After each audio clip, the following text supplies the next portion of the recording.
Halo, apa kabar? Selamat datang kembali.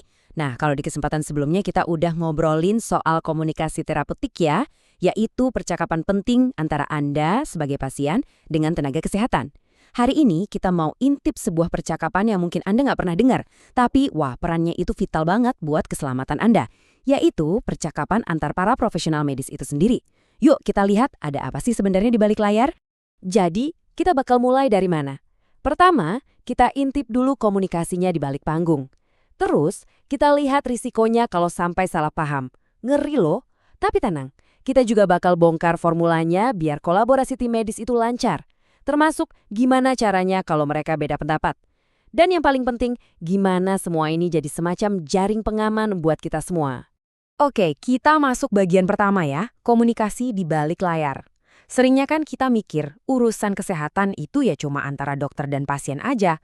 Padahal di zaman sekarang ini, di belakang itu ada satu tim loh yang kerja bareng. Dan cara mereka ngobrol satu sama lain itu jadi kunci segalanya. Coba deh bayangin, pernah kepikiran nggak sih soal ini? Waktu dokter Anda nulis resep, terus Anda bawa resep itu ke apotek, nah di antara momen itu bisa jadi ada loh percakapan penting yang terjadi antara dokter dan apoteker Anda. Dialog inilah yang jadi inti pembahasan kita. Nah, ini dia nama kerennya, komunikasi interprofesional. Dan ini bukan sekedar ngobrol-ngobrol biasa ya, ini tuh proses yang serius dan terstruktur. Di mana para ahli, dokter, apoteker, perawat, semuanya saling tukar informasi yang super penting. Tujuannya cuma satu, mastiin Anda dapat perawatan yang paling aman dan paling efektif. Jadi setiap kata yang mereka obrolin itu punya bobot. Oke, sekarang gimana kalau komunikasi ini gagal? Apa yang terjadi? Nah, ini dia sisi gelapnya. Risikonya itu bukan cuma nggak nyaman, tapi ini bisa menyangkut nyawa. Coba lihat kutipan ini deh. Ini bukan dari sumber sembarangan loh.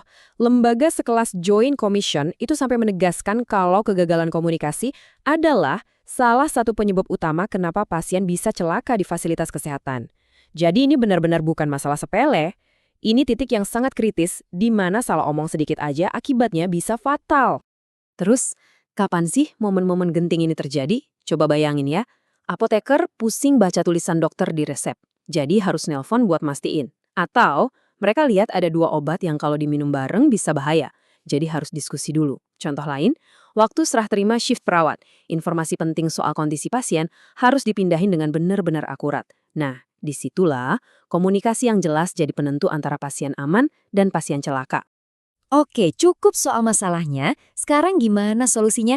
Tenang, ada kok formulanya biar kolaborasi tim medis ini jadi efektif. Tapi sebelum kita ngomongin alat atau metode yang canggih-canggih, kita harus bahas dasarnya dulu, budaya kerja. Karena kolaborasi yang hebat itu nggak dimulai dari aplikasi atau checklist, tapi dari mindset.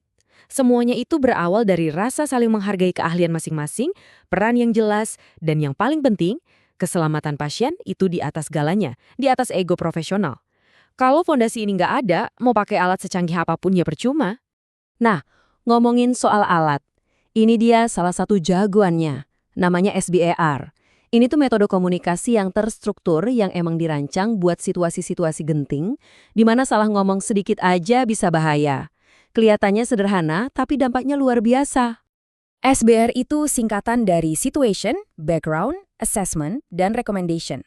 Jadi ada 4 langkah. 4 langkah ini kayak ngasih kerangka gitu, biar nggak ada info penting yang kelewat dan pesannya itu fokus, langsung ke solusi. Yuk kita coba bedah pakai contoh biar gampang ya.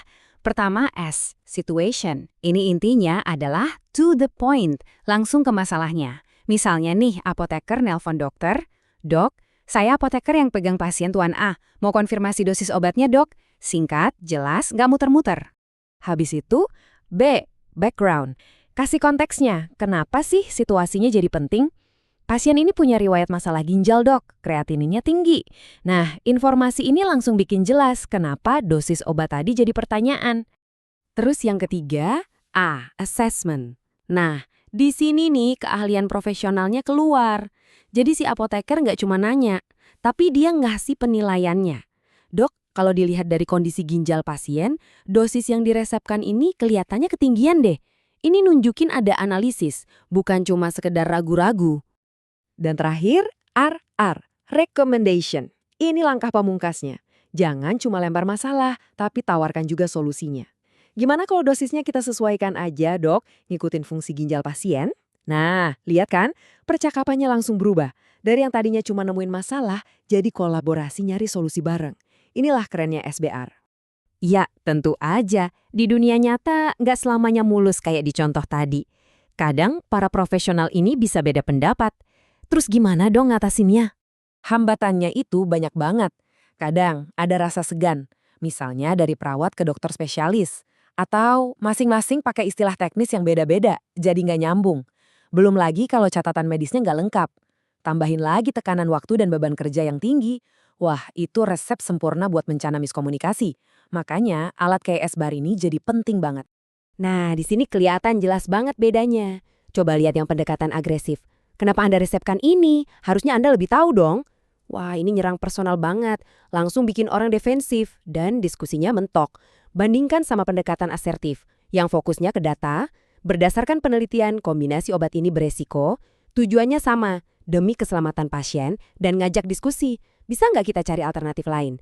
Nah, ini baru profesional. Oke, kita sampai di bagian akhir nih. Dan ini bagian yang paling penting buat Anda sebagai pasien. Jadi, gimana semua obrolan di balik layar ini akhirnya jadi jaring pengaman buat Anda? Ya, ini dia hasilnya. Komunikasi yang bagus, itu secara langsung bisa mencegah Anda dapat obat yang salah, memastikan dosis yang Anda terima itu pas, sesuai sama kondisi tubuh Anda, bisa nangkep kalau ada interaksi obat yang bahaya, dan ujung-ujungnya bikin tim medis bisa ngambil keputusan yang paling akurat buat kesehatan Anda. Ini tuh kayak sistem quality control yang jalan terus-terusan di belakang layar. Jadi, intinya apa? Pesan utamanya adalah ini. Kemampuan ngobrol dengan sesama tenaga kesehatan itu bukan lagi nilai plus. Bukan. Ini adalah keahlian inti. Sama pentingnya kayak kemampuan dokter mendiagnosis penyakit atau apoteker meracik obat. Inilah standar emasnya perawatan kesehatan modern. Dan semuanya demi keselamatan kita semua sebagai pasien. Sebagai penutup, saya mau lempar satu pertanyaan buat Anda renungkan. Sekarang Anda tahu kan kalau di balik layar itu ada tim yang berdiskusi soal kesehatan Anda. Nah, dengan pengetahuan ini, gimana caranya Anda bisa lebih aktif terlibat dalam menjaga keselamatan diri Anda sendiri? Mungkin lain kali, jangan ragu buat bertanya ke dokter atau apoteker, "Dok, apakah resep ini sudah dibicarakan dengan tim medis saya yang lain?" Karena ingat, pada akhirnya Anda itu anggota paling penting dari tim kesehatan Anda sendiri. Terima kasih sudah menyimak.